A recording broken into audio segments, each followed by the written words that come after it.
आज मी केली होती कारल्याची भाजी, जी मला सोडून सगळ्यांना आवडते आणि हे 2च कारले राहिले होते, जे मला खायचे होते कंपल्सरी.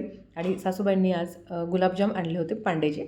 नाशिकच्या लोकांना माहिती आहे, पांडेचे गुलाबजाम खूप सुंदर असतात. खूप दिवस झाले किचनची खिडकी साफ करायची होती, पण मुहूर्त लागत नव्हता, कारण वरच्यावर साफ करते.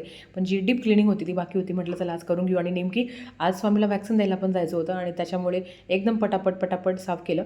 पण खूप छान साफ झालं. जेव्हा घर असं चकाचक असतं ना, तेव्हा बघायला पण छान होतं.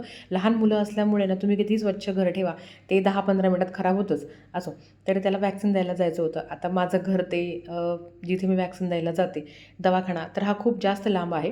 भावाचा दवाखाना आहे अगदी पार्क साईडकडे, आणि मी राहते गंगापूर रोडला. बऱ्याच वेळा मला कमेंट्स येतात की बाई तू कुठे राहते, तर मी राहते गंगापूर रोडला आणि मी गेली होती पार्क साईडला. सो वॅक्सिन दिलं आणि घरी आलो तेव्हा भयानक पाऊस सुरू झाला होता. आभाळ आलं होतं आणि आम्ही जेव्हा आलो तेव्हा जस्ट पाऊस सुरू झाला होता. आम्हाला काही जास्त लागलं नाही, पण वातावरण खूप सुंदर होतं.